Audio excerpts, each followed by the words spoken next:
Good almost afternoon, everybody. Hello, hello, hello. Hello, hello, hello. How's everybody doing today? He is.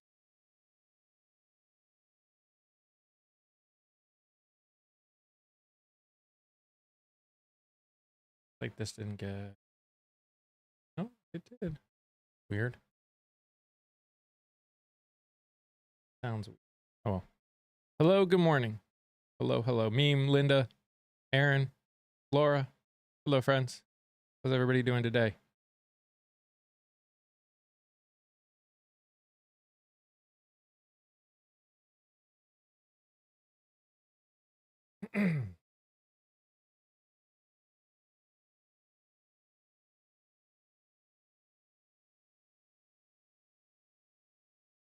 So I just did an interview with Adam Dunnigan, which will probably come out tomorrow, since their primary is a week from today.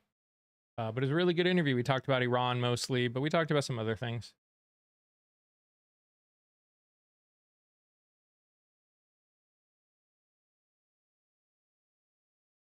I'm good. I'm good. Dealing with a lot of stuff right now, but what's new? That's the world we live in. So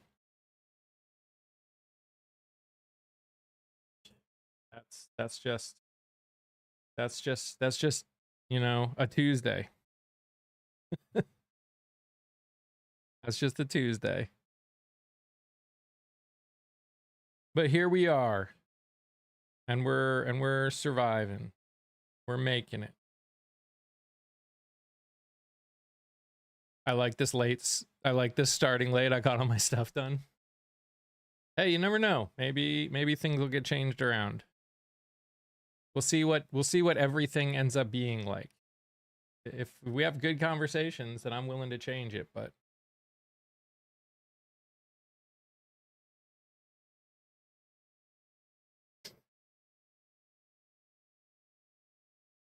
you were busy this morning. Our AC was repaired yesterday, so I'm doing a lot better. Heck yeah. I still have a car in my front yard with only one wheel, or with only 3 wheels on it. Hopefully that's going to get worked on today. That's what I'm hoping, because a 3-wheeled car is not very helpful. It's not a very helpful thing.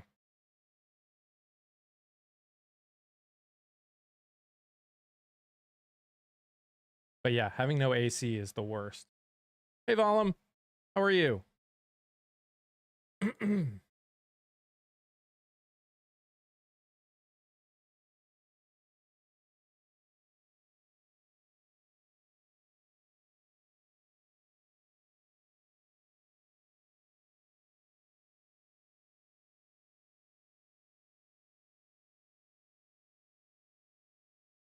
I'm doing okay. I'm doing okay. Did an interview before this live. That'll come out tomorrow, which is pretty cool. It's always a good conversation. I don't know, leave it long enough and it becomes a helpful point of contention with the neighbors. That's true. That's true. Although it's not a kind of contention that I want to have with the neighbors, so.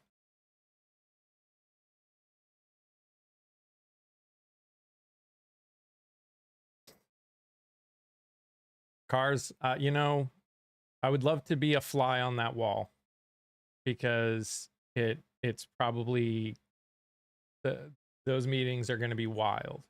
Oh yes, coffee. It's a necessity.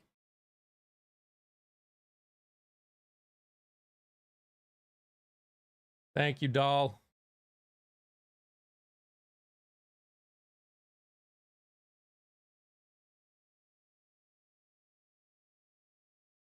Got to get those points, people. That's right.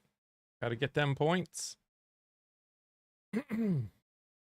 So yeah, just interviewed Adam Dunnigan, who's running for Virginia's 8th district. We were talking about Iran mostly.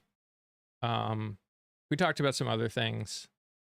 I I could probably talk with him about stuff for like hours. So it's always a great conversation with him.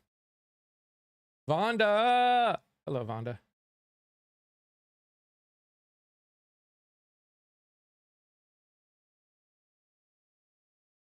Can't stand the state of VA. Well, there's some good people in it.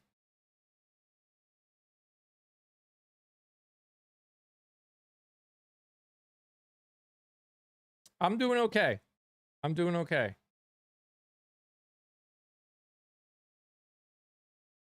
Things could always be better, but I'm doing okay. It's absurdly accepted. Unfortunately, that is most states right now. My house is valued 3 times more than it was when I bought it, which makes life more interesting.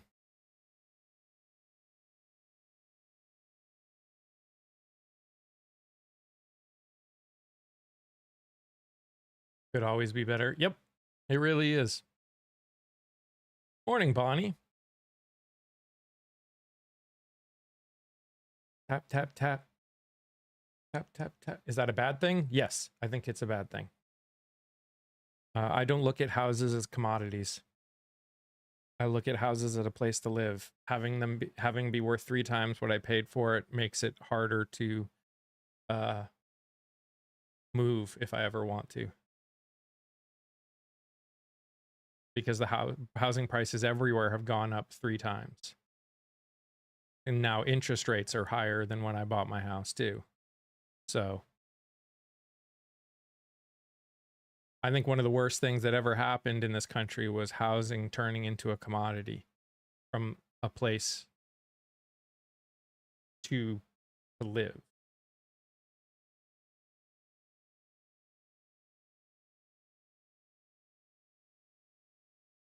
I think turning necessities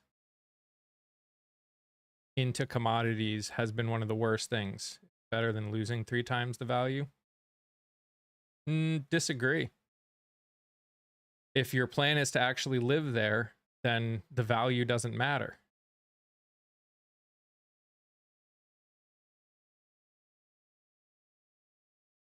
If you're buying it as a place to live, then its value doesn't matter.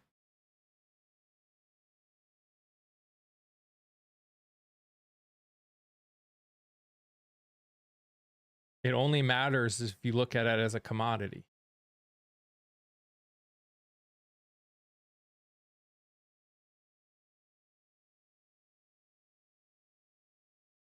The only reason the value goes up and down like it does is because we look at it as a commodity.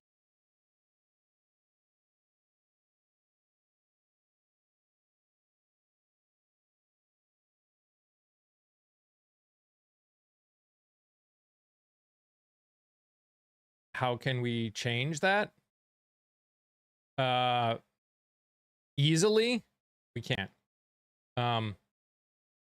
The law that they passed to limit the number of houses that a business can own, that a corporation can own, is probably the start of the process.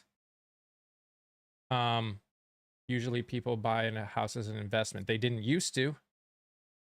It's only become that. It shouldn't be an investment. It should be a place to live where you get what you need. The fact, again, the reason the prices keep going up is because we make them investment.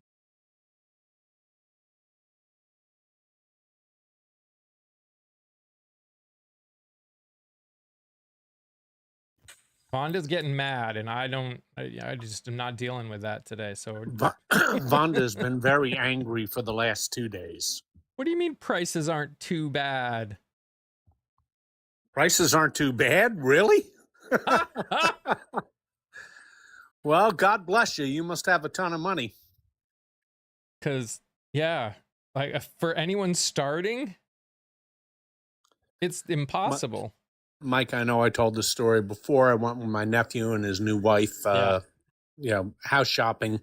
And my state has particularly high housing prices, and which is New Jersey. There was nothing that was under 600, 650,000. Nothing.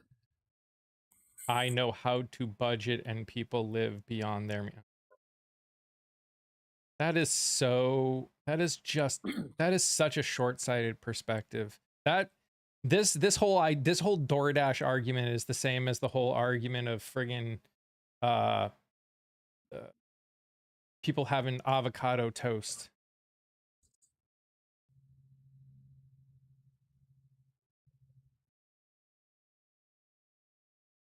Zelenskyy was not arrested, but thanks for playing. Zelensky's arrested. Wow, that's breaking news. Where are you getting your news from?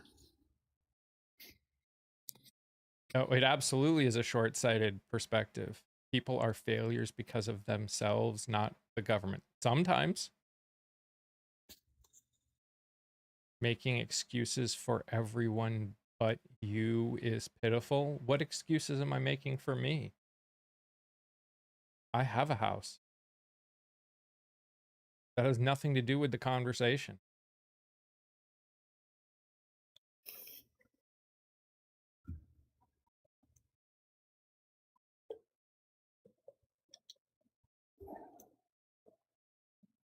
People who blame everyone and everything but themselves.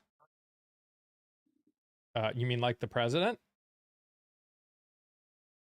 You mean like every Republican in office right now? Like, that's the world that we've created. Almost everybody does that.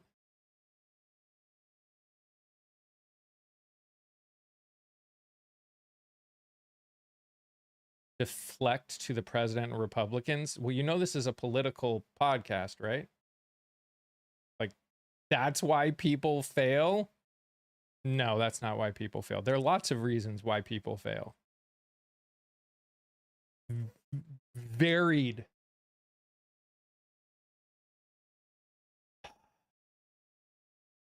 El Rayo. You're an idiot. He's a Yahtzee. Okay. You do know he's Jewish, don't you? I mean, you do know that. And in case this will come as a shock to you, Russia invaded Ukraine, not the other way around. So I was telling them a little bit before I got on teach and work as a part-time warehouse worker. These comments are crazy. I mean, yeah, they're crazy. But it's not new. Gas ain't too... Gas is bad. Groceries are bad, especially for the 50% of the country that is barely surviving. And if you think that DoorDash is the reason that people are barely surviving, then you don't have a clue what's going on in this country. Are there people that get DoorDash that maybe shouldn't? Sure. But that's not a thing. Yeah, 50%.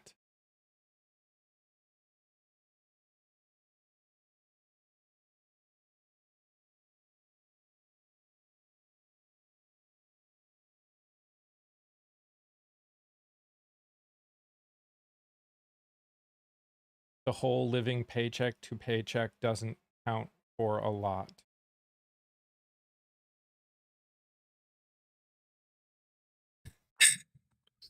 Gambler, maybe you could tell us, illuminate us. What is your point? What point are you trying to make? That most people that are suffering are lazy. Ah, the old standby. And aren't good with money.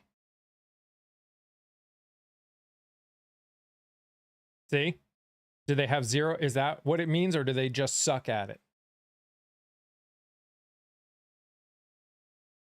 God.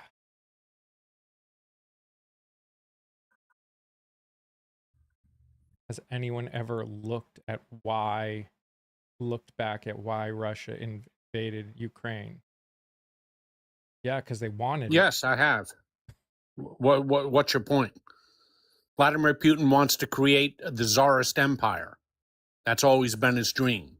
No, you cannot blame NATO for it. That's the dumbest statement I've ever seen. Ukraine's not in NATO, in case you're wondering. NATO has absolutely nothing to do with it. What's up, Shane?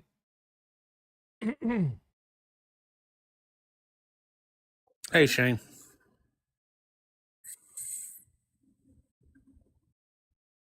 But yeah, so before I got on, I interviewed Adam Dunnigan again. It was a really good talk. We talk a lot about Iran. For those of you that are in Virginia, it is the primary tomorrow. So we need to, if you're in Virginia, make sure, not tomorrow, next week. What am I talking about? It's been a long week and it's only been 2 days into it. Ukraine should and will be a state of Russia. End of story. No. Bye-bye, Vladimir. No. You never know what you're talking about. Okay. Well, if we don't know what we're talking about, why are you here? You don't have to stay. Nobody has a pew-pew at your head. This is... You can go find some cultists and go watch their lives. You have to go. All right, Volum. Have a good one. Ukraine is very corrupt, or it was. It was. That's a fair criticism. It's a lot less corrupt than it was. But do they still have work to do on that? Sure. That's a fair criticism. Our administration nearly is as corrupt too. as Putin's autocratic Russia? Not even close. I mean, our administration is corrupt right now. Very corrupt, in my opinion, right now. Does that mean we shouldn't try and fix? Like, it's like, this is the problem. We sit here and we just make statements as though that's the final nail in the coffin of any answer we were going for. It's either what's corrupt in our organization, democracy is gone, that's a bonus. No, democracy is not gone. And what's corrupt? Well, let's see. We've got a president and administration who are actively using the government to make themselves and their friends more money. Our military is committing war crimes in other countries. They said that they would lower our national debt and have only increased it, and we're going to be increasing it more in a year than any other administration has.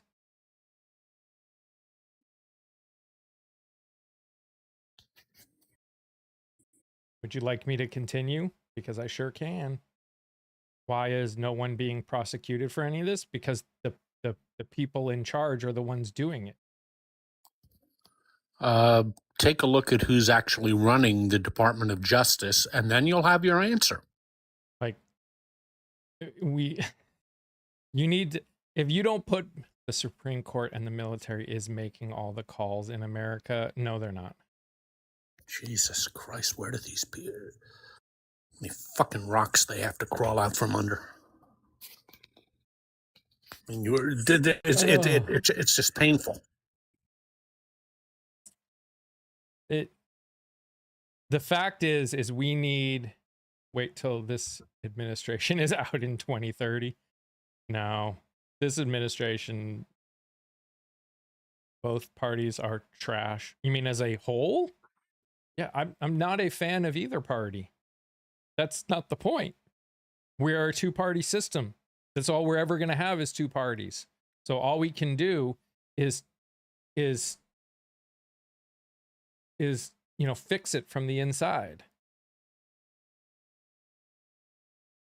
You inviting folks up. I usually only bring people that I know, Jimmer. I have to, that literally is true. It's a lousy two-party system. Sure, it's a lousy two-party system. Exactly. But the only way to fix it is via constitutional amendment. And the only way to get constitutional amendment is to get enough people in state and federal that want to make the change.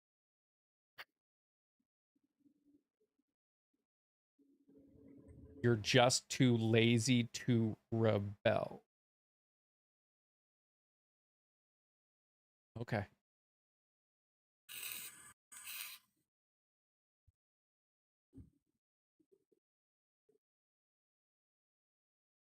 Ranked choice voting would be the start. Ranked choice voting would allow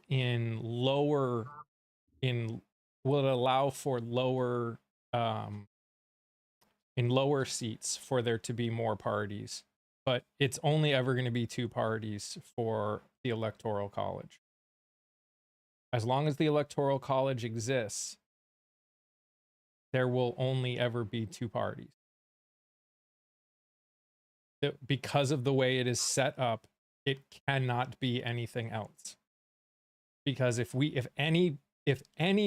nobody gets over 270 electoral votes, then the House decides who is president. The House.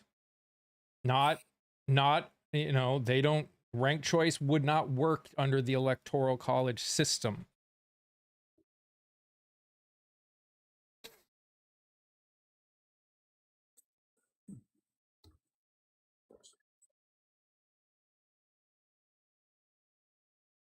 Of course you can ask something. The whole system needs tweaking. Of course it does. But the only way tweaking will happen is if we get people into office that want tweaking, which means we need to get involved in things like primaries. How does it work? So based on population of every single state, you get a certain number of electoral votes. And you have to get over 270 electoral votes in order to win the presidency. And if no one gets over 270, it then goes to the House of Representatives. It is 1 vote per state. And whoever that state votes for is president. Like whoever wins in of the 50 states that vote. So it doesn't matter if there's 50 representatives for a state. That state gets 1 vote.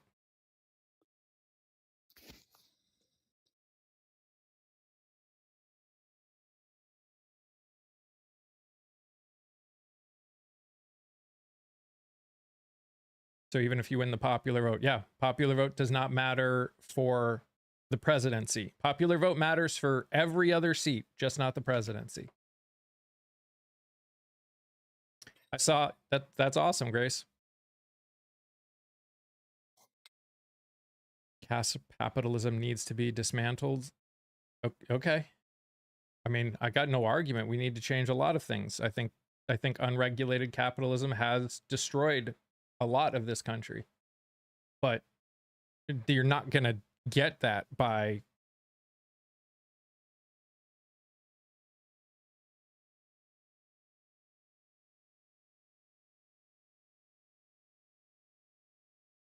good luck. There are lots of people that are running that want to do that. But people don't vote in the primaries. I keep saying it. How is it unregulated? By people removing the regulations that currently existed.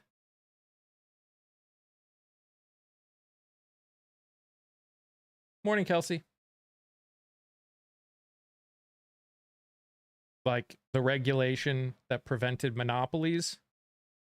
We keep allowing monopolies.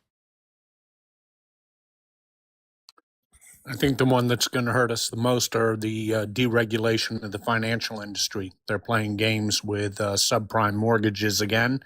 And if 2008 taught us anything, that's going to lead to trouble. How can we get a third party to break the cycle? The only way you are going to get us fully out of a 2-party system in the starting line is going to be getting rid of the Electoral College. That is the only way we are going to actively get a third party that is equal. Our current system is set up so there will be two parties that have the power. That's it. There is no other way around it. As long as the Electoral College exists, that does not mean other parties won't exist. That does not mean at lower levels they won't have some power. But if these parties do not work through the two parties that exist, there is no way to get a president in that runs under a third party. Ever. No. No one is our best shot at a third party.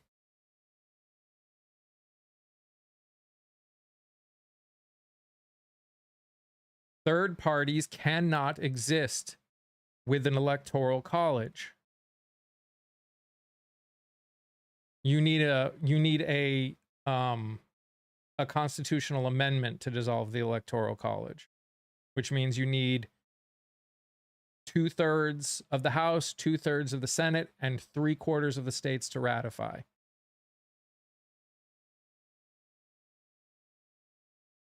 Look at Nepal and Bangladesh. Well, Nepal and Bangladesh have different kinds of governments. So their governments work differently than ours. Smaller population states will never ratify. Sure they will if you vote people in that want to change it.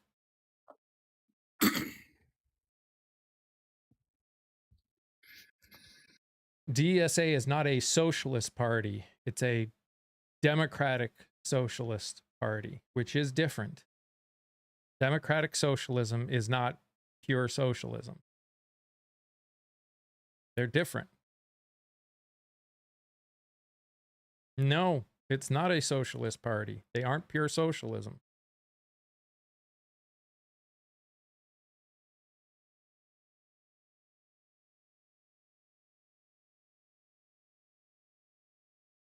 No, that would be the best thing that could happen for our country if the Electoral College went away. Right now, 7 states decide who the president is. Every other state, people's votes are almost meaningless. I'd be interested, and I'm not saying this is a challenge. It's pure curiosity. Why you like the Electoral College? Why you think it would be a bad day if the Electoral College went away? I'd just be interested in your point of view. Most of your congressmen are corrupted by AIPAC. Not if we vote people in the primaries, through the primaries that run on not supporting AIPAC. That's like, everyone keeps talking about the general election. It's not the general election that's the problem. It's the primaries that are the problem. Heather, the 7 states are Pennsylvania, Michigan, Wisconsin, North Carolina, Georgia, Arizona, Nevada.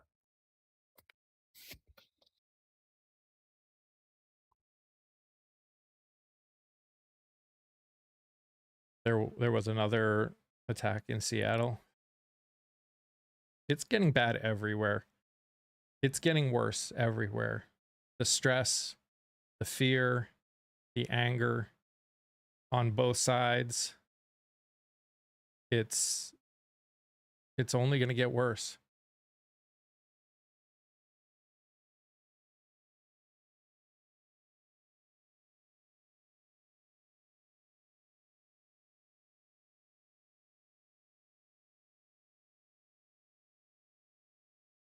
Yeah, and the hatred.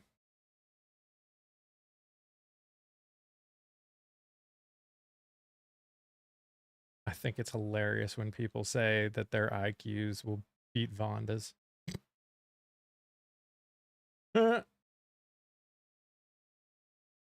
Is there a path? No, there is not a path.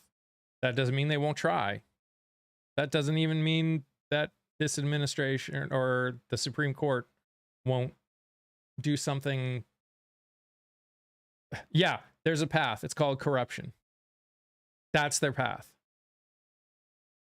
New here, who 'tis? Hey Tav, how you doing, buddy?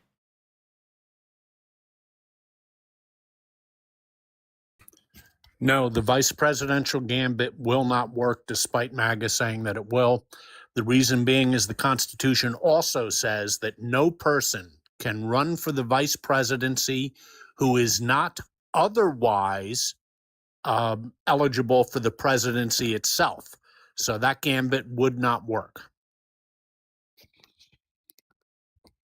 Berlin should have never happened. All of these should never have happened. What happened in Seattle, what happened in Berlin, what happens in Florida and Texas and Arizona and North Carolina and Chicago and every other state that these things are happening with. They shouldn't have ever happened. That's the problem. The outdated document, y'all like to call it. Talking about the Constitution? Well, yeah, it's outdated. Still what we run things based off of until we change it. And I think we should change it.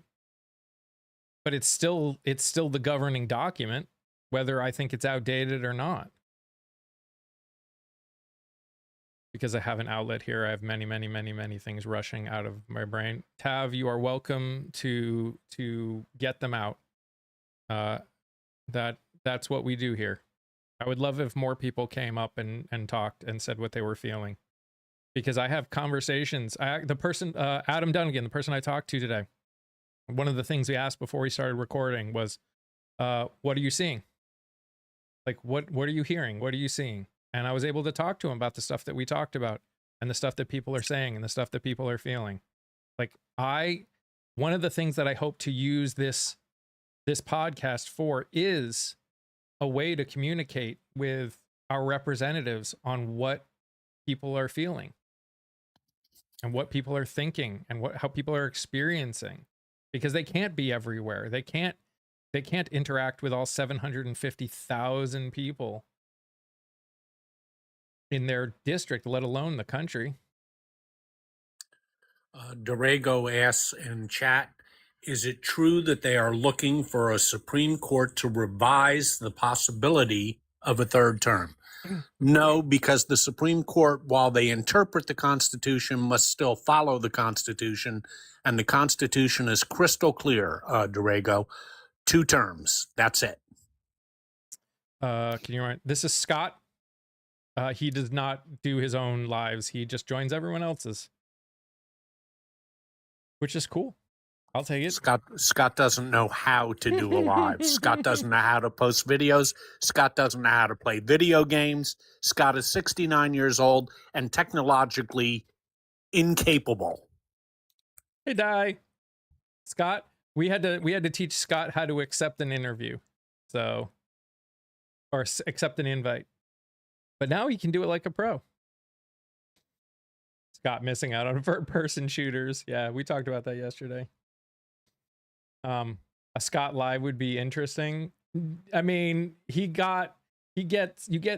average what, 3 or 4 issues in Lewis's live every time, and he had one in mind yesterday too. Yeah, I didn't even say anything. No, I deserve to get flagged. I deserve to get flagged lots of times, but yesterday I don't even know what I got flagged for. I was barely talking. And I don't get as many flags as Luis does. That's true. Of course. Look, learning is about having these kind of conversations. And sometimes it's about having difficult conversations. So we may not always agree on everything, but we will have the conversation. What's your opinion on the suspect of what's my opinion on him? What do you mean? Obviously, I'm assuming you're talking about the guy who drove his car into the crowd. Do you think Democrats have failed their party, which is why we are seeing the rise of socialism? I mean, failed their party? It's hard. You can't fail your party, in my opinion. Both parties, we are a 2-party system, which means you have a very large alliance, coalition of people under one title. There's no escaping that. I think the reason that you're seeing a lot of people lean towards socialist ideals is because capitalism has destroyed their future. Capitalism will not. There is millions, tens, if not hundreds of millions of people that will not be able to thrive in this country because of the problems of capitalism. Dorado asks in chat, what is our opinion on the chances of a civil war in the United States? I think there are red flags out, to be sure. I think there's a lot of anger in the electorate, to be sure, which, by the way, also explains a lot of DSA. The Democratic Party electorate is pretty angry with their current leadership, and in my opinion, justifiably so. But getting back to your thing about a civil war, I don't think we're at the edge of it. But is there enough to be concerned about? And are there red flags? Sure.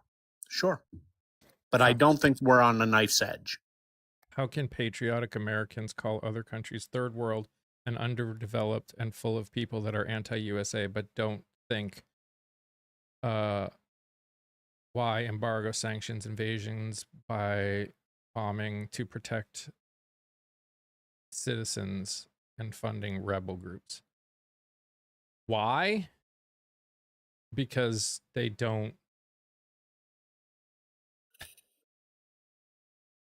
Why they think one thing and not others is a. I wish I had a good answer, and in the end, there isn't a good answer. There isn't an answer that will make any of us feel really good about it. Hypocrisy is pretty strong right now in the world, if not just this country. You know, Mike, something interesting happened talking about politics. The Democratic Party has announced their new lineup of primaries for 2028, and they've shaken it up pretty good. Oh, yeah? They're going to lead off bye-bye Iowa, and New Hampshire's kicked into third or fourth place. They're going to lead off with South Carolina. Wow. Yeah, you're going to have South Carolina will go early. Nevada will go early. Virginia will go fairly early. Virginia used to be back in the way back with New Jersey, and you know our primary never counts because by the time we get around to it, the nominee is usually locked up. Now, makes me think that if South Carolina is the first choice, the winner in this realignment would be Vice President Harris, because I think she would be the odds-on favorite in South Carolina. The only answer is every country has their problems. I'll take our problem all day long. I mean, that's comparing ourselves. Like, how about don't take any problems and always be working on problems? Comparing ourselves to other countries doesn't fix any problem. Like, I won't take our problems all day long. Am I glad that we're not North Korea? Sure, but I'm not going to take our problems. There are marginalized communities in this country right now that are suffering, that are losing their lives. How is that good? How is that good? Yeah, but you keep saying how bad we are. Well, we talk about the things that are happening that are bad. Yeah. Right now, I don't see much good happening for people, for the average American. The average American cannot survive, cannot pay their bills, is going into massive credit card debt, is cashing in their 401ks.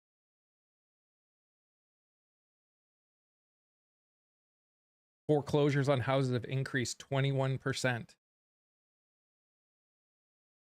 That's not good. We're about to have one of the lowest gas supplies that we've ever had. This isn't an always room for improvements. Neither side is addressing it correctly. Neither side is addressing it at all. You're right. That's why I wanted to get people to be primaried.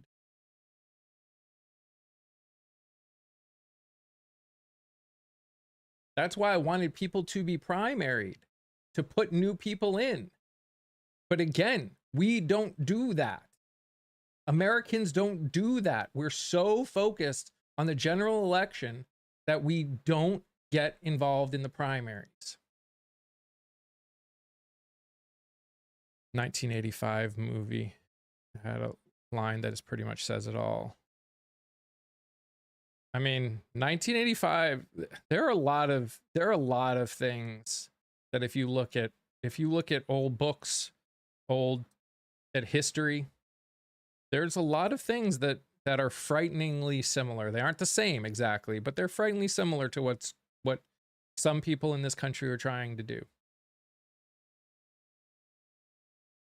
Live today is IRS filing by 35 judges.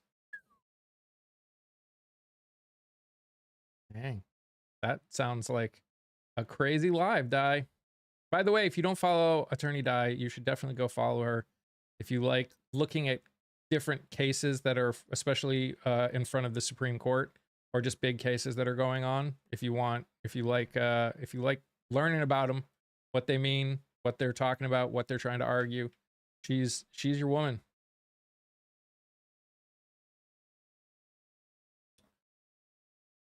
Do you guys believe that maybe there's a change in the economic model that the elites have for the country? I mean,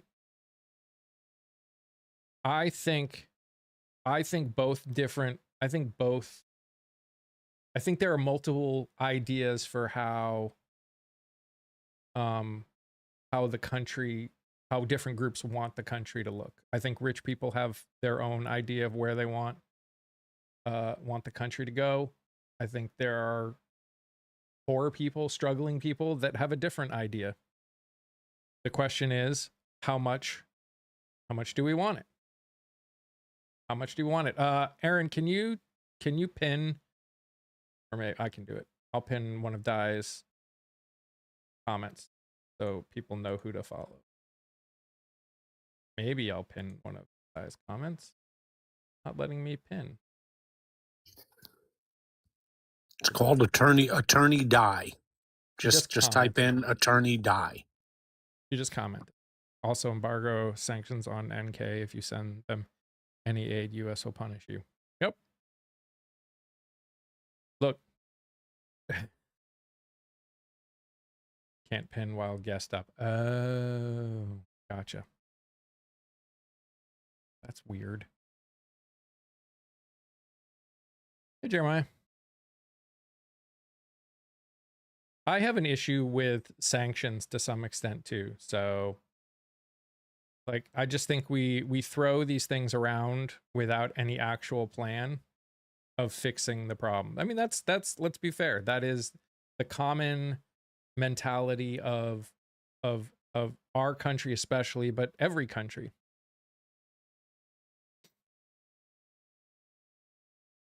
Is just throwing sanctions out and having that be the end.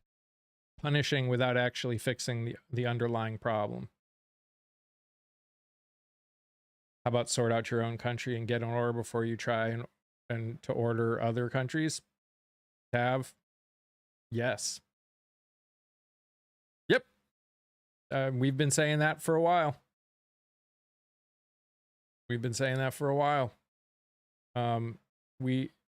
I just made a video recently about it. Where the whole tariff thing was based on a investigation that we don't, and their whole response to it, their whole reasoning for doing is something we don't do ourselves. Like we are guilty of it as well, and yet we're punishing others for doing supposedly the same thing. And we can't even come to an agreement on it. We can't even come to agreement on the definitions of some of the things, because we have for-profit prisons that make money off of labor. Like we do the labor problem in our prisons, so we can't even make a official definition. Try harder, you know. Again, Tav, I hear you. I hear you. There are a lot of people. There are a lot of people that are trying. And yeah, we need to try harder. Yeah, we need to step up more. We need to get uncomfortable. We need to be willing to be uncomfortable. The hardest part, the main reason that we aren't actually fixing anything is because as a whole, the people towards the middle of the economic area are in general unwilling to be uncomfortable. They're the ones that are kind of just sitting back, because while the economic side is slightly hitting them, it's not hitting them enough for them to be willing to step out. And those are the ones that have the most capability of putting the most pressure.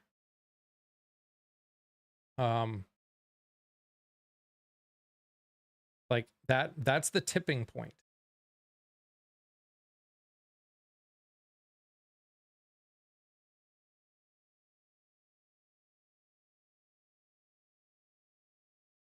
Also true, Tav. Yep.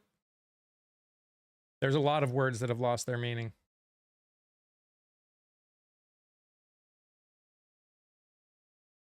Unfortunately. 908 lawsuits filed. That's uncomfortable.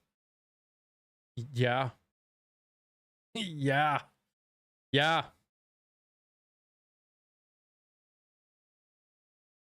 But yes, there's unfortunately a lot of things that have lost their meaning in the world, and it's sad.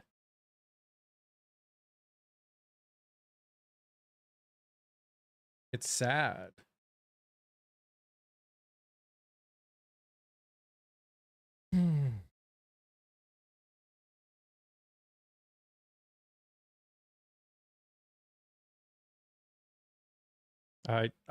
My biggest fear is that we are heading into a true Red Scare 3.0, and how many will suffer because of it. Because that's what they're trying to do. That's what they're trying to do.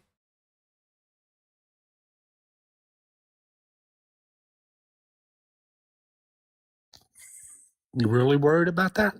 Yes. Okay. To me, it just sounds like 2.0 for woke and trans, as they try and find a catchword that will disappear after this election. I hope we'll see. I hope you're right. Lord, I hope you're right. Yeah, they're scrambling. They can't talk about the real issues, so they tried woke and trans for a few months.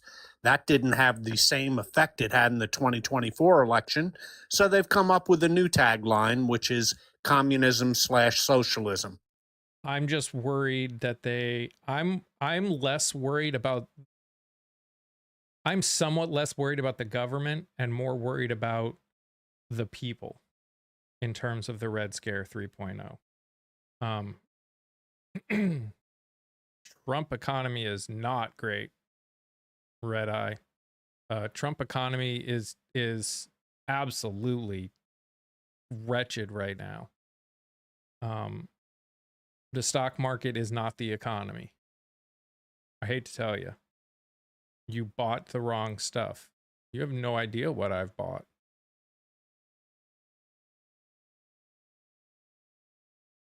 I didn't say that there weren't people that were benefiting from this economy, but that's not the point. The economy is more than the stock market. Always has been. The economy, the stock market is not aligned with the economy. When 50% of the country is barely surviving, when foreclosures are up 21%, when people are defaulting on not just their mortgages, but their credit card payments, when people are getting essentials with credit cards, when people are cashing in their 401ks to pay for essentials, that's not good. Auto defaults are at an all-time high too. That's another bad sign. Is my 401k doing great? Sure. But I'm not retiring anytime soon. So what does it matter?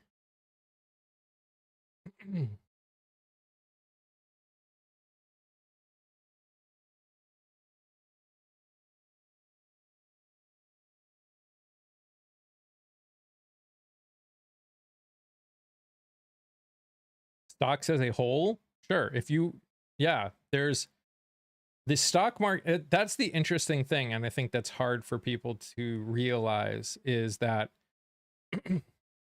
you can actually be losing in the stock market, even though it seems like it's going up. Because if some go up a ton, most diverse diet in human history, large living square footage in human history, largest discretionary consumer spending in human history. People can cut back if they need to. No, they can't, actually. We don't have discretionary, most of the country. Most of this country has no discretionary spending. There is nowhere to cut back. That's the point.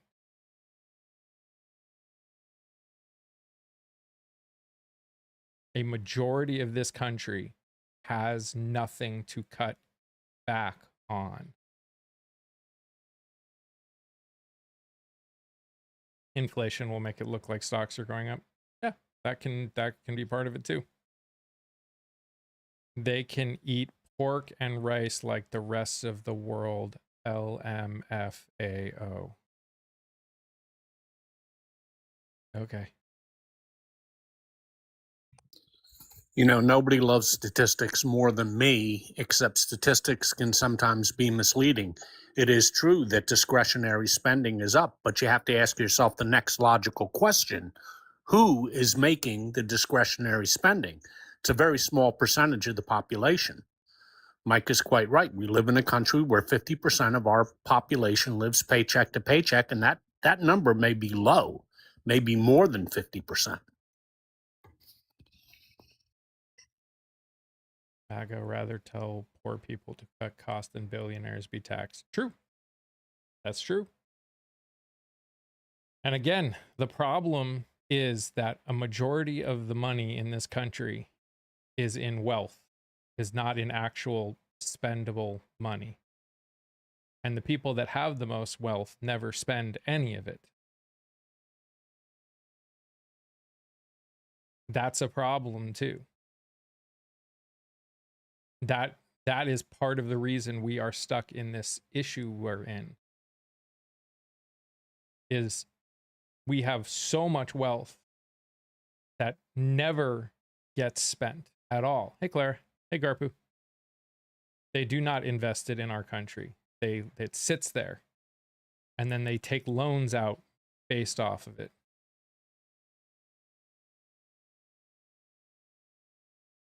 They don't spend it at all.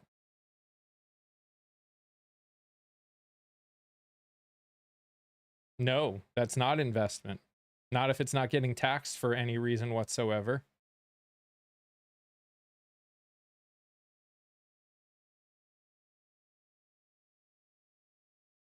Consider having a job. If you don't live close by, you have to transport yourself to a job. Most cities don't have cable cars or subway systems.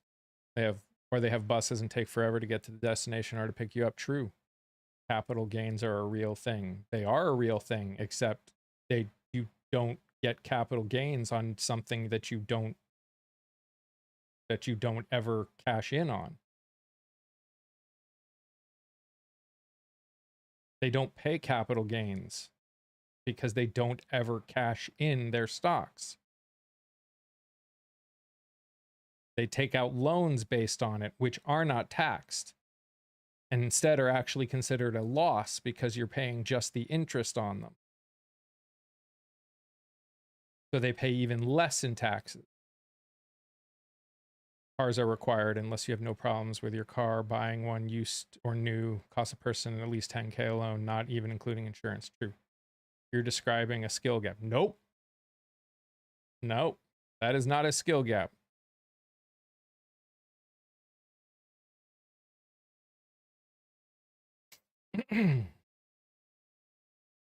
That we are at a point of a K-shaped economy that is just going to keep getting more K-shaped. I mean, here's the problem. We can't even quote unquote give back the wealth of America, because what's going to happen, which is why it's going to take more than just taxing or making people get either complain or get better. That's a dumb statement, Red Eye. I'm sorry. That's a dumb statement. That ignores the realities of our economy, where people at the bottom, doesn't matter how hard they work, have no capabilities of succeeding. Capitalism as a whole, the more wealth goes to the top, the more people at the bottom are made. You can't just magically add more to it. All that is happening is more wealth is going to the top and more people are being added to the bottom, which is why the people at the bottom are now at over 50%.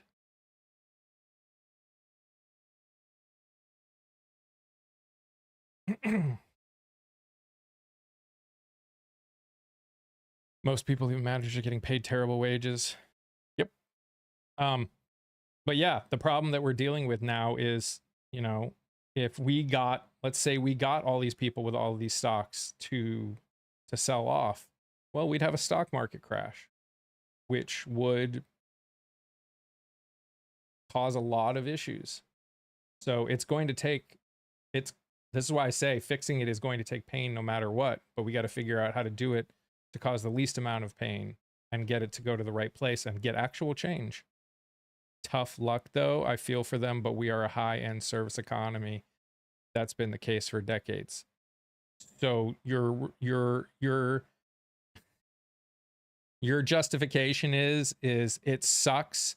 It's always been that way, so we shouldn't change anything to make it better. Come on, dude. It's been that way for decades, so let's not fix it. Why? Because it works for you? Well, you know, there are over 300 million people in this country, and people should be able to afford to survive, even thrive.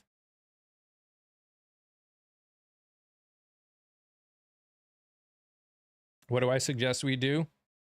Require people to get taxed on loans they take if they have the wealth to cover it.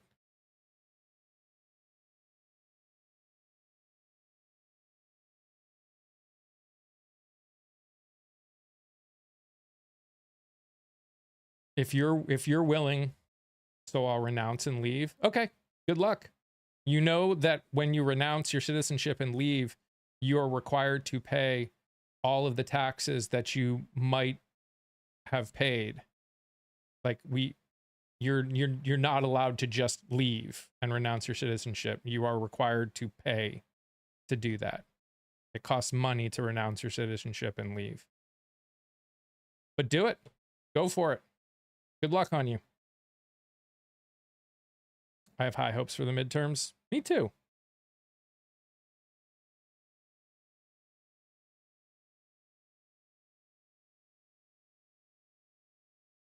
You'd have to get visas all over again. True. For how long? Do you know what the age is, Scott? I'm sorry, Mike, the age for what? So when you renounce your citizenship, you get charged. You basically have to pay to renounce your citizenship. You have to pay all the taxes up to, I don't remember what They But estimate what your taxes will be up to a certain point, and you need to pay it. yeah, you have to pay that up front. It's Yes, sorry. but I don't know what you mean by what age. Well, is it your entire life? They assume how long you live? No, I believe it's for the current tax year. It's just the current tax year. Yeah, because you're renouncing your citizen, or from from when the paperwork is done on renouncing your citizenship, you have to be paid up. That's my understanding of it, but I haven't looked. I have to admit, I haven't looked into it in any depth because at my age, I'm not going to renounce anything. Right. I'm well aware of the exit tax. It's negligible if you were actually going to implement a wealth tax. Well, again, good luck. If you still own American stocks, that might not, you still probably could get taxed by the American government. Again, there's no 100% guaranteed fix to anything. But we could easily implement something that would make it so if people leave, they get taxed more.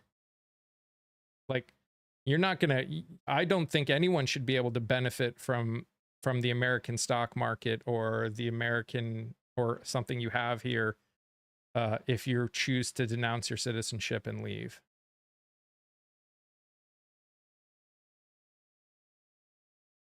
He should be deported back. No argument there.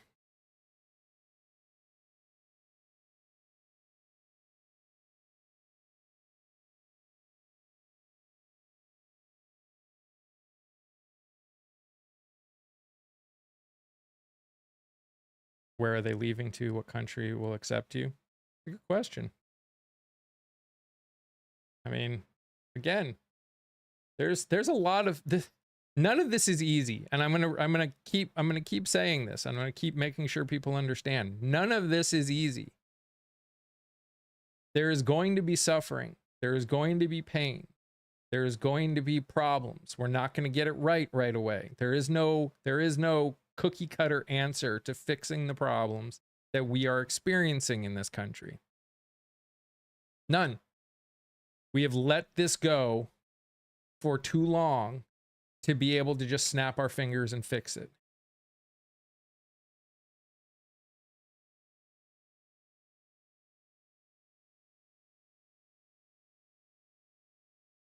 But the most agile people are the wealthiest. How quickly would that reform take to pass?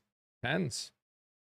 In our current system, in our current government, it would take a long time. But our current government is not the kind that would pass something like that.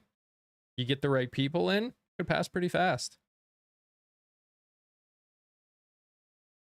It's a globalized world.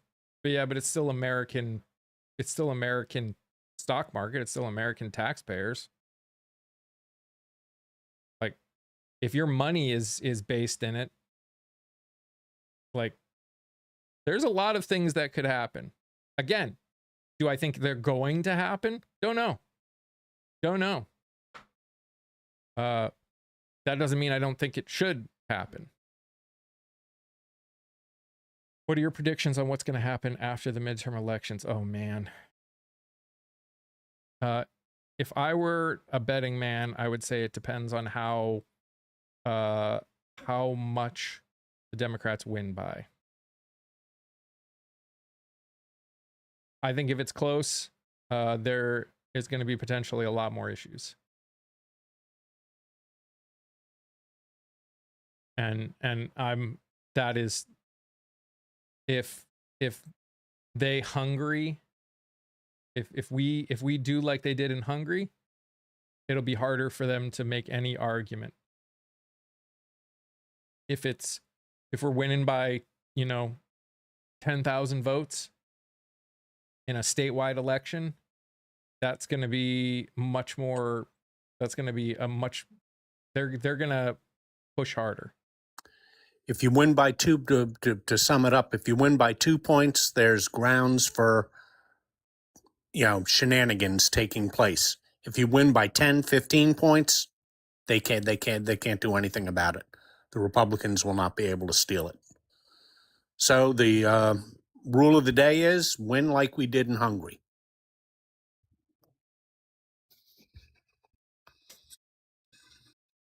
Am I nervous as to what MAGA will do if it's close? Yes. Let's put it that way. I'm nervous at what MAGA will do if it's close. Straight up. Straight up. So it has to be undisputable. I mean, some were going to dispute it no matter what. There are going to people that are going to dispute it no matter what, but it will have they'll have a lot less to hang on to if they win by, a win by 15 points is much harder to argue. Just is.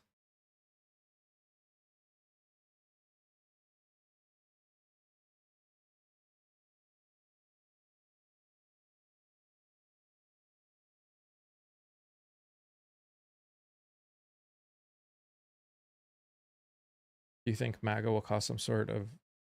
I think there's a valid fear of it. Sure. I think there's an absolutely valid fear of it.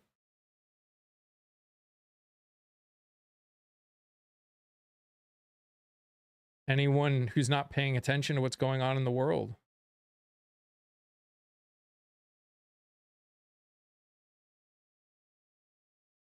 Republican is the best thing that has ever happened to America.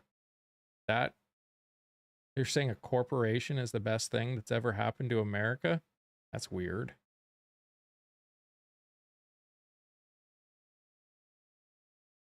Why would a corporation be the best thing that ever happened to America?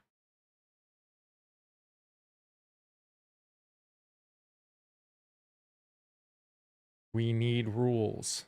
Rules only have value if everyone is held to them. And right now, the Republican Party does not hold other people to rules. Does not hold themselves to the rules. We're absolutely willing to try and hold other people that don't agree with them to them, but they're not willing to hold themselves to.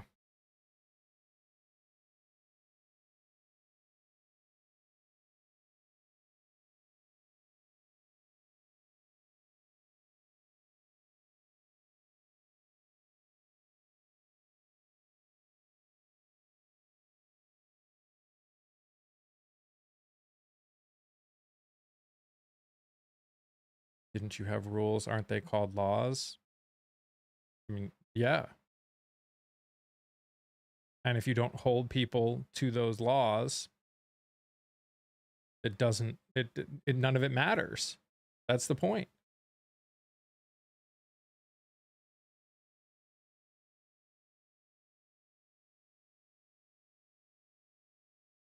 See you, Steve. Can we lighten the mood? Sing us a number? Nah. I'm on YouTube as well, and I will get I will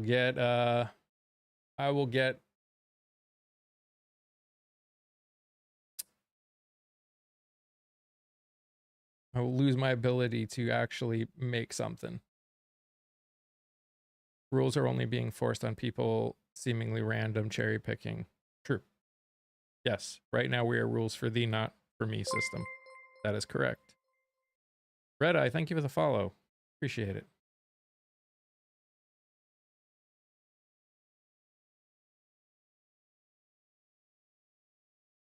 No fillet of fish for MAGA.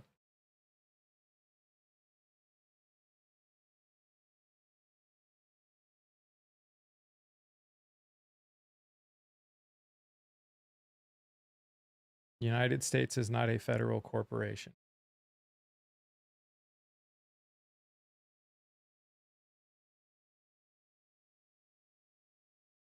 We are a union of states that is governed by a constitution.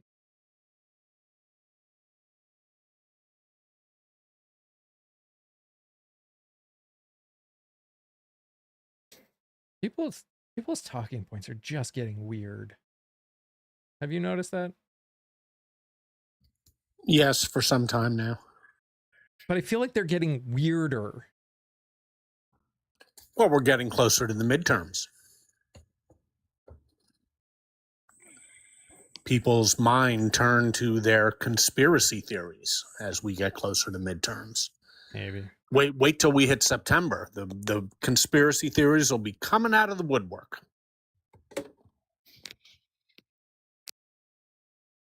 Why didn't you demand Dems for release of files? Well, and right on schedule. Again, you understand that there's a law that's requiring them to release them right now. I don't know why you're worrying about other ones. There's a law requiring it.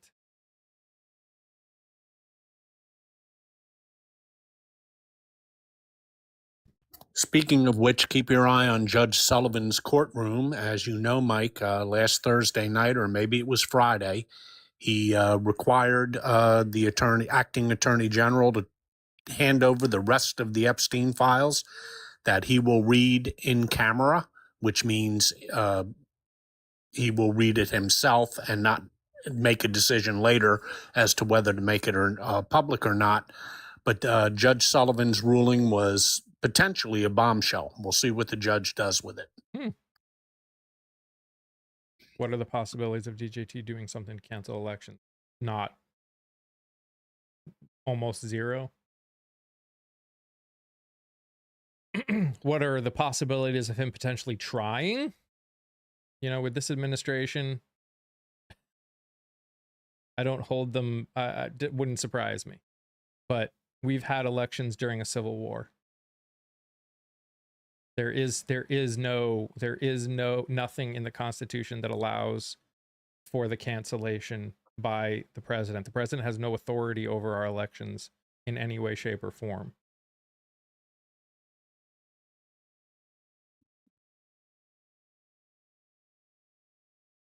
But again, is he going to try? He's going to try a lot of things. He's going to try a lot of things. He already is.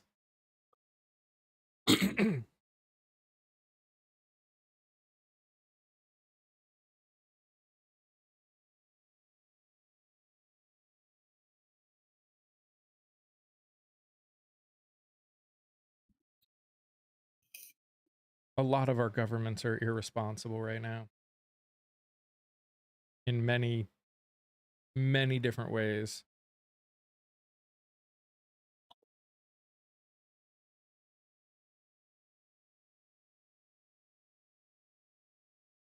Trying to get all our voter data. I wonder why. I know why.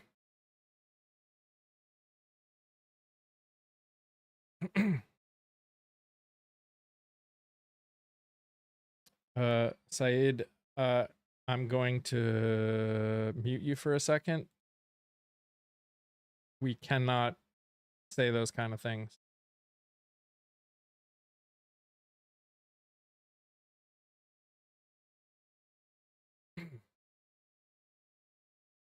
Doesn't matter if it's truth or not. We're on an app.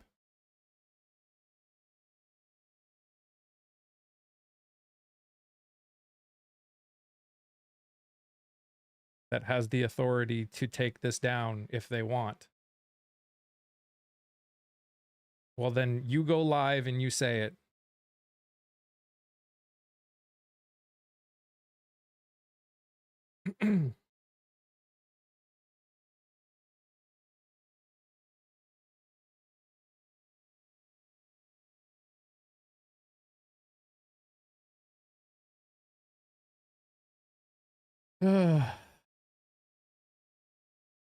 I keep hearing them. I keep hearing people talk, the government talking about how the talks are going well, and then I keep hearing about how new boats are getting attacked. I'm like, dude. Yeah, Mike, the talks are going very well. Will you do me a favor after the live? Give Iran a call and let them know that they're taking part in talks, because they don't seem to understand it. Nobody's talking to them. Yeah. These talks that the president is referencing exist only in his fevered mind. It's true. That is true. And I think Americans should.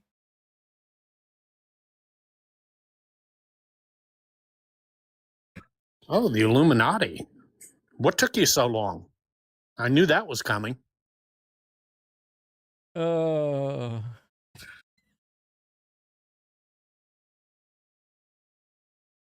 think yesterday, didn't we have someone talking about the CIA or something like that? Oh no, I saw a post from Adam talking about how he's being accused of being a CIA plant running for Congress. Ah! Thank you, Joy. Appreciate you. Oh yeah, Garpu. Orange Man is in a debilitated state. No argument there.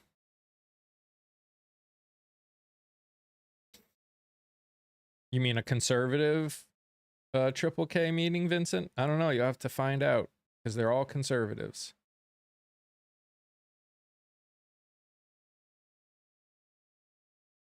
The CIA is not a conspiracy theory. The CIA does all kinds of weird stuff. I mean, the CIA, there are lots of conspiracy theories about the CIA. Some of them may be true. It doesn't change the fact that probably most of them are false.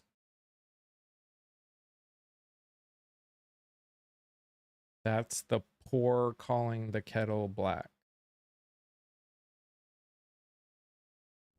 I think he means the pot calling the kettle black. Oh, I know. I know what he meant. Oh, good, Clara. That's a way we can make some money. Let's get in on it. We'll get our tinfoil hat business going. The midterms are coming up. Time to put on the tinfoil hats. If it was up to me, every record from CIA would be public and everyone will get prosecuted. Well, I have a feeling, and again, it's easy for any of us to say that outside of a situation like that. But I think that's easier for us to say and harder for us to truly allow. And by the way, Saeed, your reference to the 1930s in Iran, what you meant to say was 1953. That's when we overthrew the prime minister of Iran. And the CIA did do that, yes. I saw the injustice happening to my Jewish neighbors, but I allowed myself to believe it was a necessary step for the greater good of Germany. My silence made me an accomplice. Yep. Yep. Yeah. Do I think we are close to an economic collapse? I think that we are in danger of one. Yeah. Yeah. I think the danger, Mike, lies if we go into a recession, because of the size of the national debt, we don't have the financial flexibility that we would need to take care of a recession. That's the real danger with running a debt as high as we're running. And we keep piling debt on. Debt is a perfectly valid thing for a government to take on, but only in times of war or times of a pandemic or times of a recession or depression. Adding to the national debt in normal times takes away your flexibility for when times get bad. And that's what scares the hell out of me. We're running a debt so high right now, I don't know how we respond to a 2008 if it happens again. Well, with this administration or just in general? Because I can guess what this administration would do, and it wouldn't be good.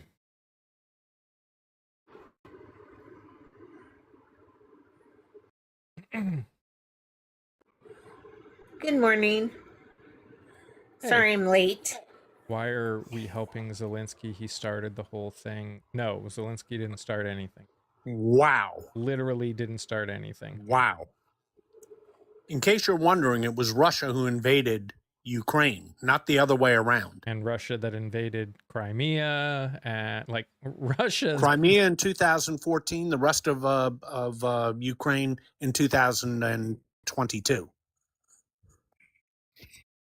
Oh, that's funny, Wayne, because I don't notice you're here until you say something stupid like this, and then you go away, which is great. And not only that, do you know anything about the Buddhist memorandum? Budapest? Budapest memorandum. My communication skills are fabulous right now. Yeah, one of the things that somebody was talking, and we were talking about the economy and stuff like that, and how in order to turn this around, it's going to be painful. And people don't realize how layered it's going to be. Mhm. To it's not going to be just, taxing corporations. It's not going to be just taxing billionaires. It's going to be, how does that, the FCC is going to have to look at how they allow monopolies to be built in our society anymore. It's going to be a lot of OSHA and EPA regulations have been eroded. There is so much here that it is so layered that it's, and I don't mean to be pessimistic. And I said that over on YouTube. I don't mean to be pessimistic. It's just, as we're talking about this, I want to have a realistic expectation that we're going to have a buy-in of a extremely large amount of people to make that happen. So that's my Gulf Stream. Kamala Harris did not start the war by saying, Kamala Harris has no authority to say any of that. And Zelenskyy, if Ukraine became a part of NATO, that there is no legal or illegal. Any country in the world can apply to be a part of NATO. There's no laws. Hell, the only country that probably can't is Russia, because the whole purpose of its creation was to counter Russia. So them becoming a part of NATO would literally go against the whole purpose of it. But every other country, there is no such thing as illegal. And Rick No adds helpfully in chat, and keeping in the tenor of the chat today of crazy statements, he said, crazy Biden could have stopped Putin from invading. Interesting. How? How could Biden have stopped Putin from invading? Foxy, the SEC, unfortunately, is not going to do their job and keep monopolies from happening. They have already shown that, at least not this SEC. The only way to prevent more wars is for the UN General Assembly to have the power to enforce. I agree. I think the UN Security Council needs to be taken away, and the General Assembly needs to be able to vote and enforce things. 100% agree. Especially now that we're more of a global community. We're more interconnected than when the Security Council was first put in place. Rick, no, I have no idea what you're basing your opinions on. It's certainly not the facts. We warned Ukraine that Russia was going to invade. We saw the buildup. We warned them. How do we solve the $40 trillion debt? We have to reduce spending to some extent. We have to audit our spending more, and we have to do things that help build the economy. And when I say the economy, I mean the tax-paying economy, which is the lower group of people. We need to do things that don't allow rich people to hold on to wealth, and we have to do things that increase the income of the people at the bottom, because the more income that people make, the more taxes they spend, or the more taxes they have to pay. So you increase the number of small businesses, you increase the pay of the people at the bottom that aren't making enough to be able to survive in the first place. You curb spending in the sense of you have audits, and you hold people to audits, and you hold people accountable. And yeah, I mean, you're going to have to tax the wealth. You're going to have to make it so people can't just hold on to wealth forever.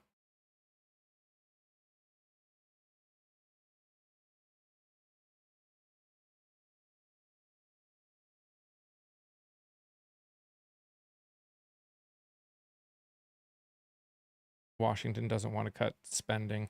I think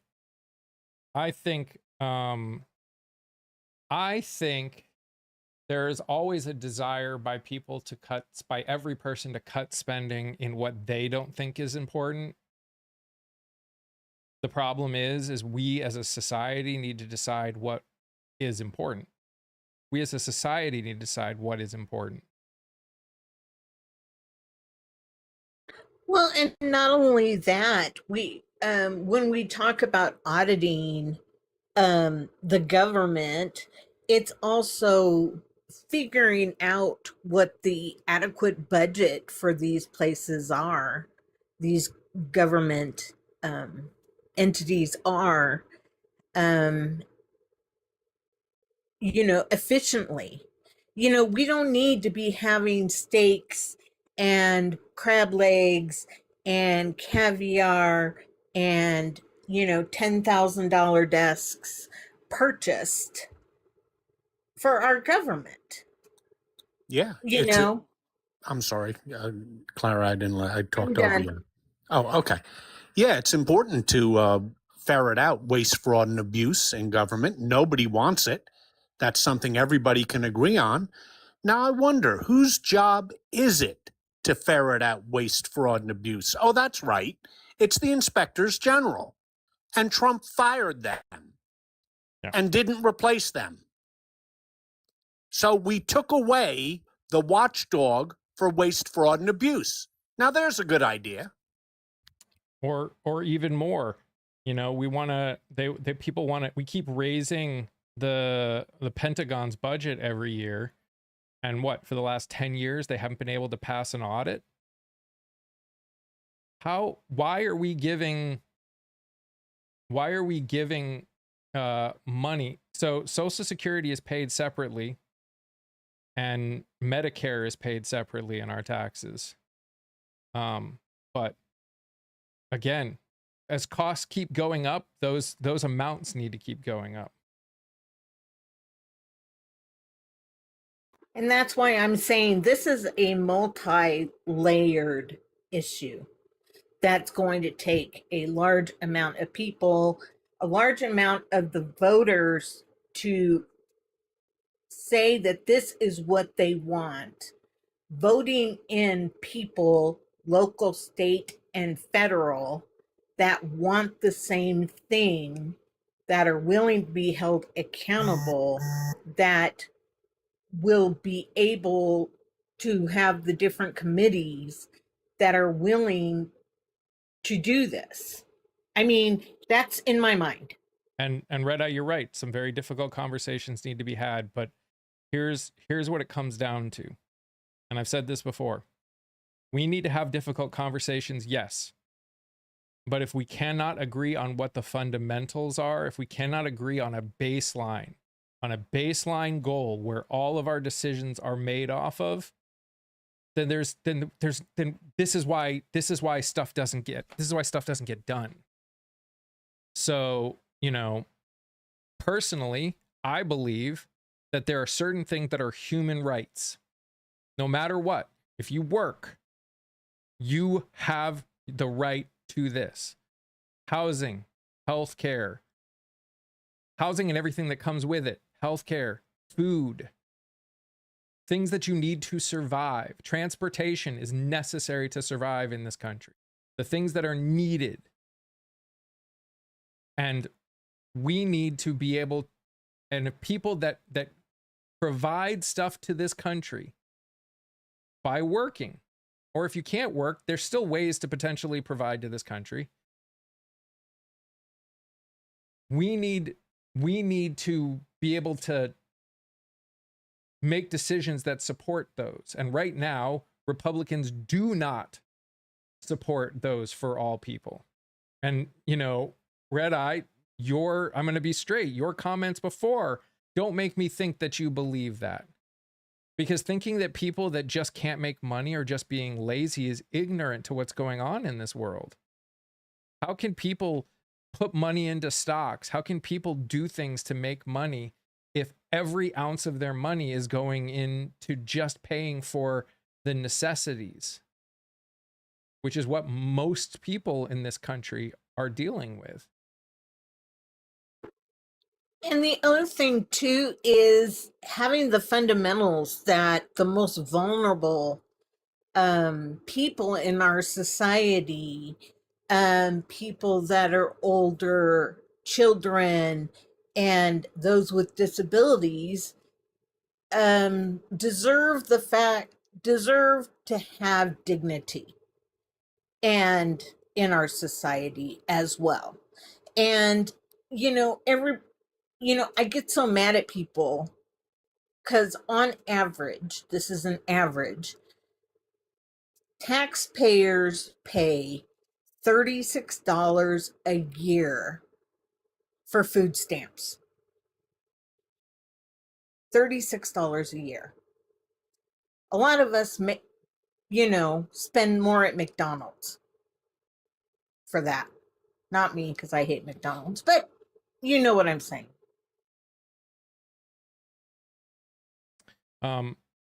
You don't believe it's fixable, and I understand that feeling, but of course it's fixable.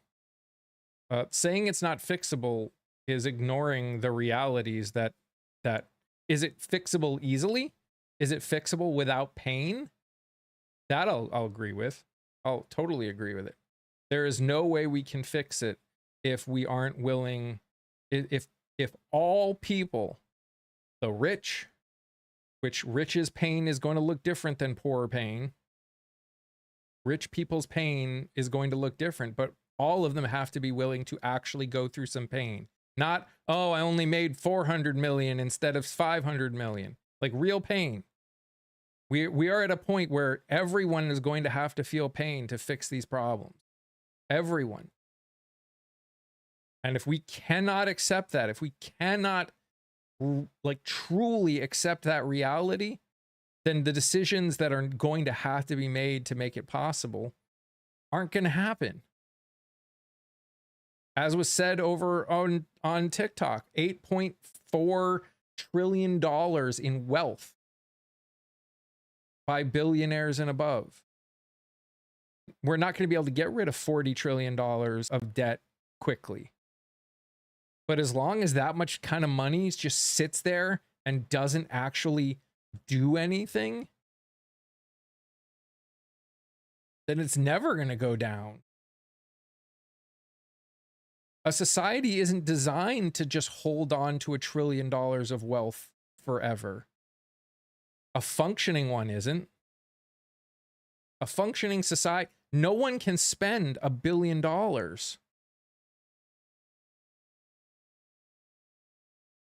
So why would anyone need $1 billion? All it does is sit there and do nothing.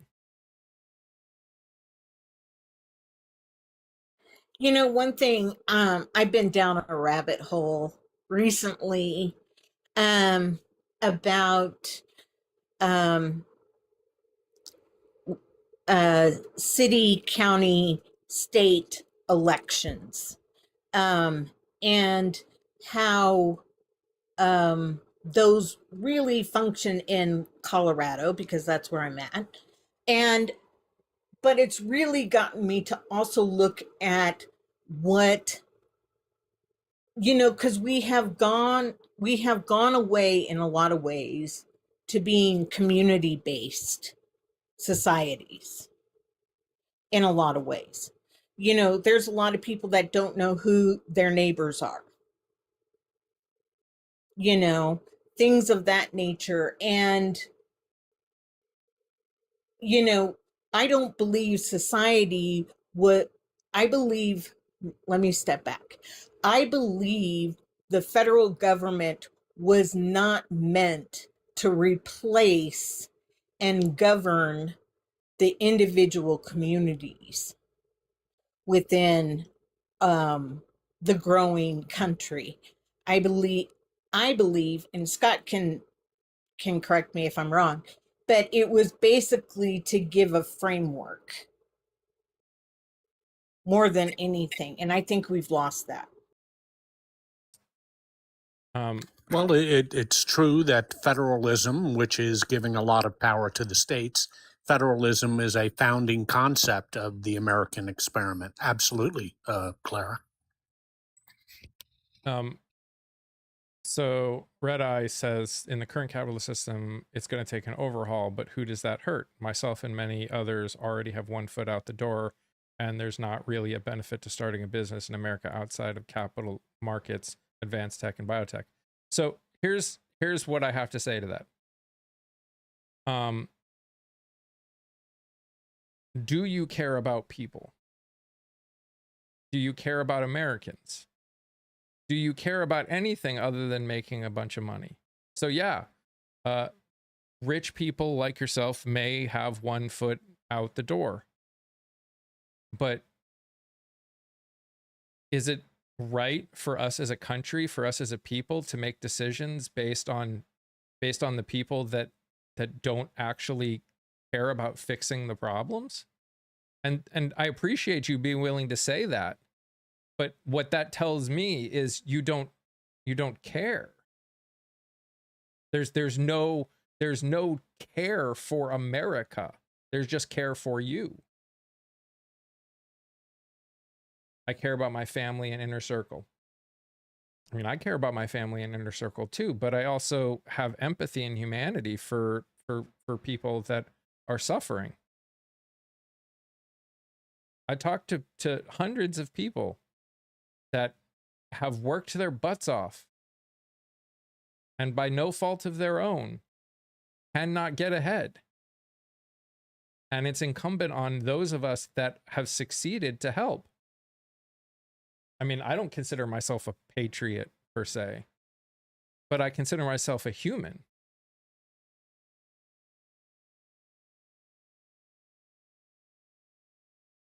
Now, again, I'm not trying to make anyone feel guilty. I'm just trying to say this is what got us where we are is the fact that people only care about their family and their inner circle and don't care about anybody else. A society cannot function on an individualist mindset. That kind of society will always crash.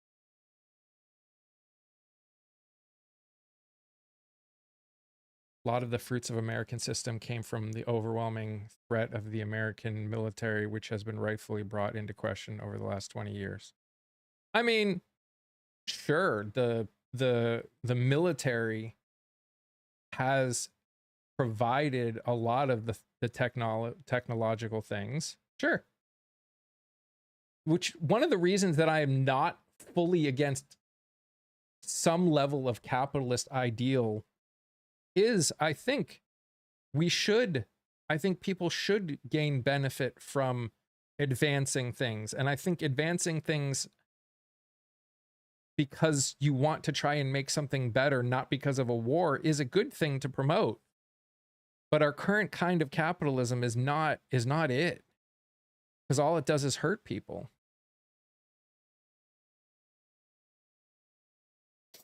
What we're witnessing is a country of individualists that are actively destroying each other. And again, I understand the perspective. Yeah, I care about my family and I care about our ability to pay our bills.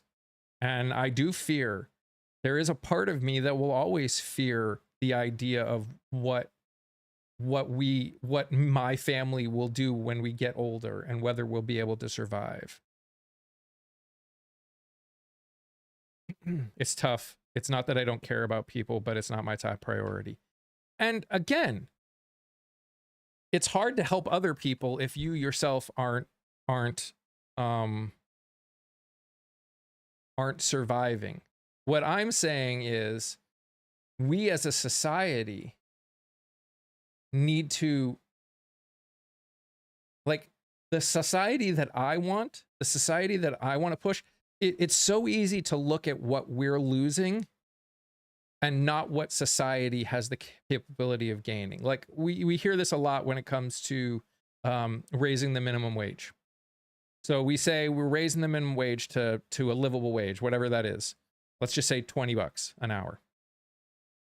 And they go, look at how many people are going to have to raise their prices or have to do all this. Well, what's going to happen if 50 million people all start making $10 more an hour? They're going to spend that money. They don't have wealth. They're going to spend it. They're going to spend it at places, which will increase the income of all of those places. So yeah, especially for small businesses, will it hurt in the short term? Yeah. And is there things that we as a government could do to help ease the pain for a short term while that money goes in and out into society, kind of a thing? Yeah, we could do a short term tax relief for small businesses, especially that would struggle because of increasing of the minimum wage. But in the end, that money, most of that money, the money of most people in this country, do not go into stock markets. They go into living conditions. The problem we're dealing with right now is most of the country is not just living paycheck to paycheck. They are bare bones and saying, I can't pay my rent. I can't get my medication. I can't pay for gas. There is nothing to cut. They're going without meals. Inflation would skyrocket. No, it wouldn't. Would guardrails need to be put on things? Of course, guardrails are needed. We need guardrails. Guardrails are what prevents the less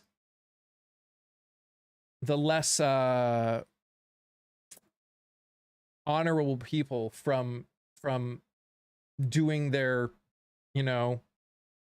using their worst instincts.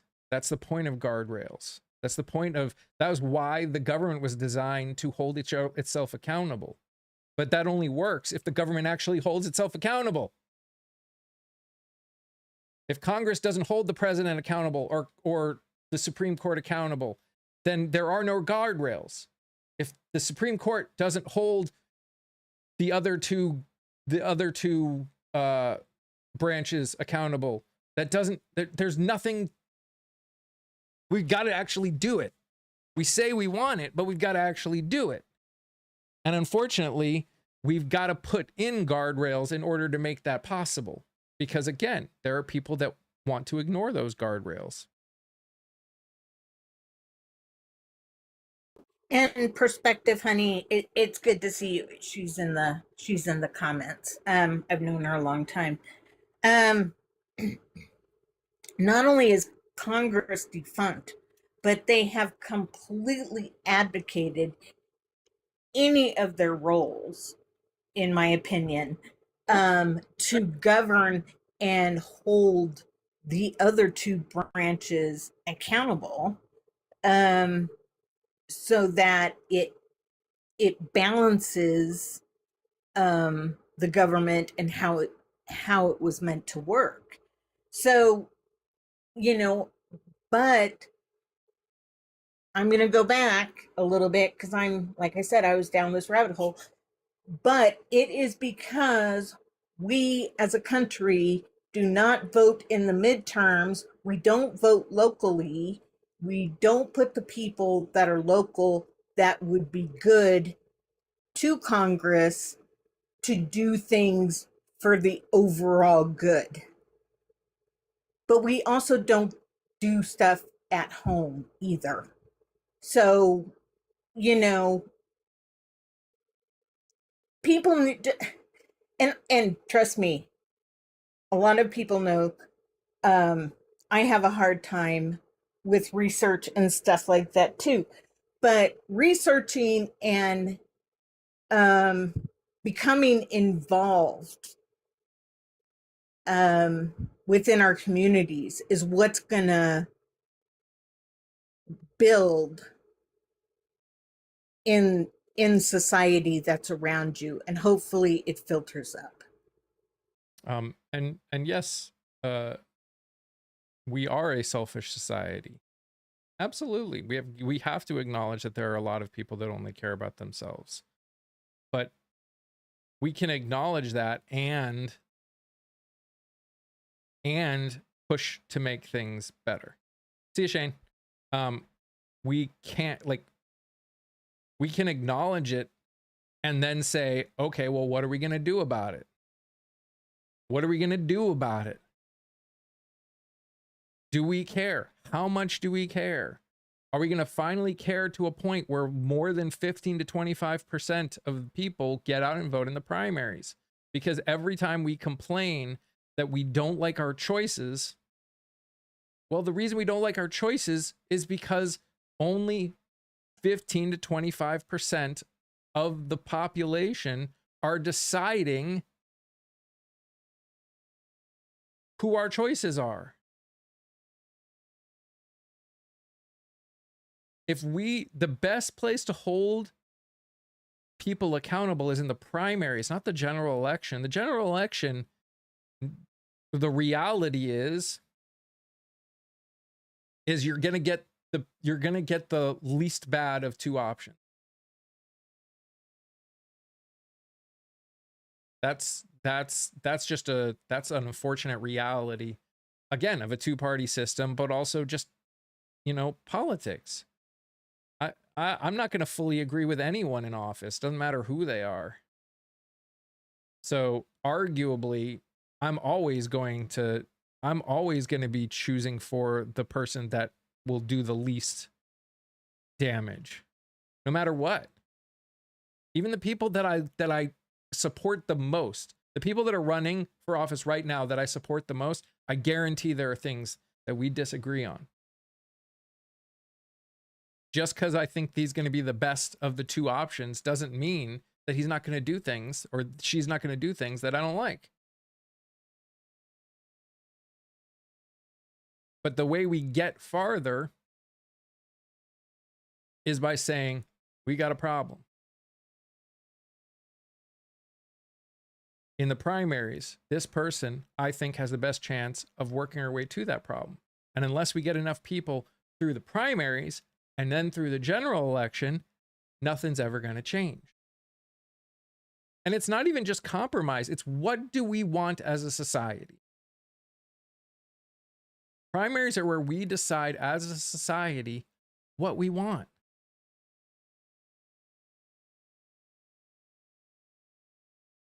What direction we want to go. Why are people freaking out about the DSA candidates? Well, because people in those states, the ones that are getting out to vote, are saying this is the direction that we want to go. You have decided. I mean, it always gets decided. That's why I say. And I would add. Sorry. Oh, you're good. I was going to add, and at the primary, looking at the candidates in the primary is where you can be individual. right? More. You can look at who really aligns best with how you want things to go forward and hope that other people in your community and society want the same thing. But that's when you actually have more of an individual choice, more so than at the general election when you only have a couple of people to choose from. And one thing always, this is Left Turn at Albuquerque. One thing that I can remember, and I don't and forgive me, I don't remember what country, what community, what society or anything had this, but I can remember a place that finally had voting. Individual people could vote. And I can remember the lines being people camping out ahead of time to be able to go out and vote, because they were so glad to have that responsibility and privilege of doing that. And that always, I'm trying to remember, I was somewhere between 13 and 15, and it just always imprinted in my mind that people don't realize that there are still places in the world where they would and are fighting and everything to be able to vote. And we're doing 15 to 20% in the primaries. And if we're lucky, 60% in a presidential election. To me, that's atrocious. Mm-hmm. Sorry, Left Turn. I'm sorry. I'm on a roll this morning. You're fine.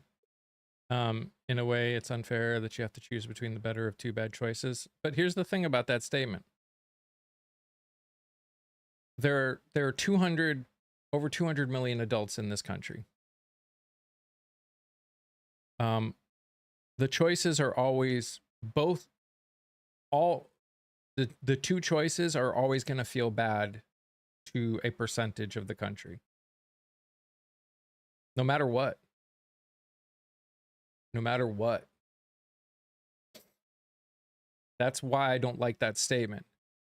Because just because you think that it's a bad choice doesn't mean I think it's a bad choice. Or my neighbor thinks it's a bad choice. Why does your perspective that choice is bad mean that your perspective is right? GR says that it's hard to see who's in primaries because they're not in the news. That's a valid complaint, GR, but that's not really an answer, is it? We voters have a responsibility too, to get off our butts and to learn about them. And if you spend a few minutes, you can learn plenty about the candidates in a primary. So we have a responsibility here.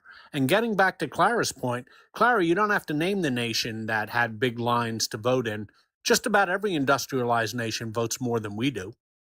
Our turnout for primaries is what, 15 to 20%? Mm-hmm. Our turnout for midterms is 45 to 50%. And we pat ourselves on the back anytime we crack 60% in a presidential election. That's terrible. That's terrible. I mean, GR, there are you literally can look up who's running in your primaries. There's multiple websites that'll show you who are running in your primaries. GR, there's Ballotpedia. I'll give you one. There's also Vote.org. Vote.org. All you have to do is type in your district and what election you want, and they'll give you a rundown of all the candidates, and then you can take it from there. It's really not that hard. I do it all the time. I use those sites all the time.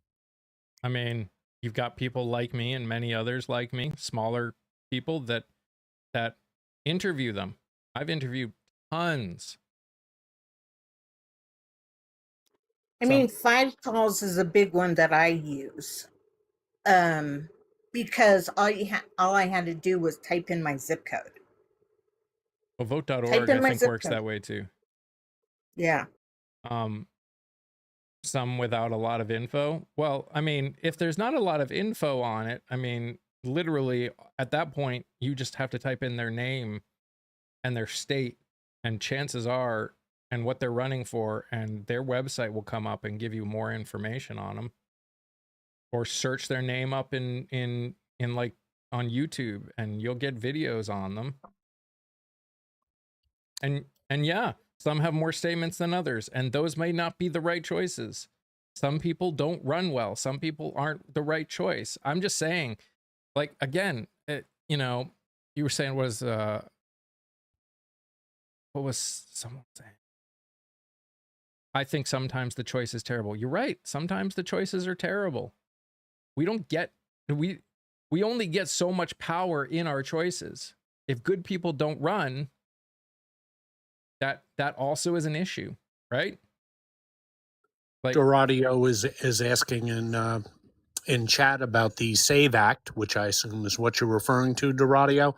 The SAVE Act is not a voter ID act; it's a voter suppression act, trying to masquerade as a voter ID act. The chances of it passing are very slim. The chances of it even being constitutional, since I think it's clearly a poll tax, are also slim. yeah, the fact is 18 of the 50 states already require IDs. And the ones that don't require IDs do other things to make sure that the people that are that vote are citizens, are supposed to vote. Is just not a voter ID. The problem is the requirement to prove your citizenship so you can register to vote. That's the issue in the end. I think the federal government telling states how they should run their elections is also unconstitutional. That's a different problem. But what's required, what they're requiring for people to register to vote is a poll tax, which is unconstitutional, has been found unconstitutional many times over.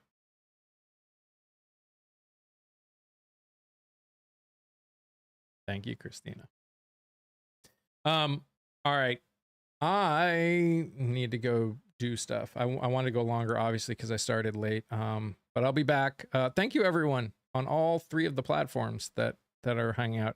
If you are on any one of these platforms, please find me on TikTok or YouTube or Twitch. I'm going live on all 3 of them. If you have Amazon Prime, you can subscribe for free over on Twitch and help support what I do here. Yeah, if you go on the tube, you can watch the videos of the people that I've interviewed that are running for Congress. Some great people that are amazing people that want real change. So please go watch that, share it out. Watching and sharing helps their message get out, which gives the ability to, you know, these people to be seen, the chances of these people being visible and voted for in primaries. We need people to watch. So if you could do that, I would appreciate it. Any support, whether financial or just watching, it means the world to me. I'll see you guys 9:30 tomorrow morning on the tube and on Twitch, and then 10 o'clock on TikTok. You guys are amazing just the way you are. I love you all very much. Stay safe, stay healthy. Remember to sing, laugh, dance, smile. Do something that makes you happy. Dang, Paul, you need to get a job. Bye, guys.